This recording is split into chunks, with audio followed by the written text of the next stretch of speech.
আসসালামু আলাইকুম, কেমন আছো সবাই? আজকে তোমাদের সামনে আর একটা নতুন ভিডিও নিয়ে চলে আসলাম। আর আজকে আমি তোমাদেরকে সয়াবিন রান্না করে দেখাবো। এটা হয়তো কেউ পছন্দ করো, আবার কেউ পছন্দ করো না, আর কেউ দেখেও থাকবা, আর অথবা কেউ দেখোনি এখনো পর্যন্ত। তো আমার ভিডিওটা দেখে সবাই শিখে নাও। আর কেমন হয়েছে ভিডিওটি অবশ্যই কমেন্ট করে জানাবে। তো এখানে আমি সয়াবিন ফল অনেক আগে থেকে ভিজিয়ে রাখছিলাম। আর এইটা অনেকবার এরকম করে কষলে ধুতে হবে, যাতে একটু এর কোনো গন্ধ বা এতে যে ময়লাটা থাকে সেটা যেন এর ভিতরে না থাকতে পারে। আমি দেখো যে কয়বারই ধুচ্ছি পানির কালার কিন্তু চেঞ্জ হয়ে যাচ্ছে। এইভাবে আমি অনেকবার ধুয়ে নিয়েছি। আর এখানে চুলায় একটি কড়াই বসিয়ে দিচ্ছি। এখানে কড়াইটা শুকানোর পরে এখানে দিয়ে দিচ্ছি পরিমাণ মতো তেল।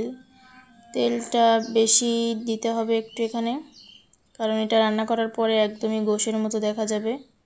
আর এখানে আমি পেঁয়াজ রসুন এটা পেস্ট করে নিয়েছি, সেটা এখানে দিয়ে দিলাম।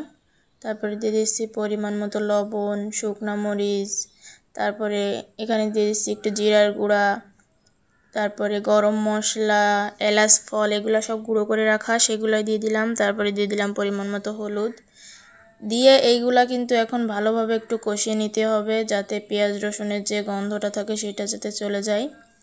এটা একটু দেখেন কালারটা চেঞ্জ হয়ে যাচ্ছে, এভাবে একটু কষিয়ে নিতে হবে ভালো মতো।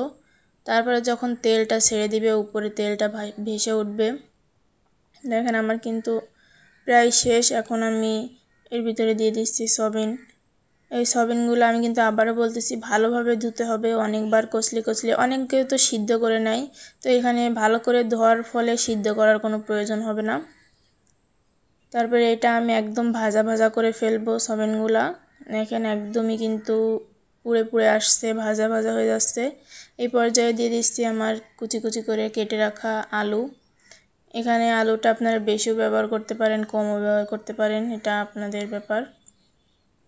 তো এখানে আবার একটু ভালোভাবে কষিয়ে নিয়ে দেখেন এটা আবার যখন একটু লালচে হয়ে গেছে, তখন আমি আবার এটাকে একটু নাড়িয়ে চাড়িয়ে নিয়ে এর ভিতরে দিয়ে দেব একটু নারকেলের দুধ। ঠিক আছে, এখন তো নারকেলের অনেক অভাব, কেউ এখানে নারকেলের দুধও ব্যবহার করতে পারো, আবার নর্মাল পানিও ব্যবহার করতে পারো। তো আমি সামান্য একটু দিয়ে দেখাই দিচ্ছি, বেশি দিয়ে ইউজ করতেছি না। তো এখানে কিন্তু নর্মাল পানি দিলেও হবে।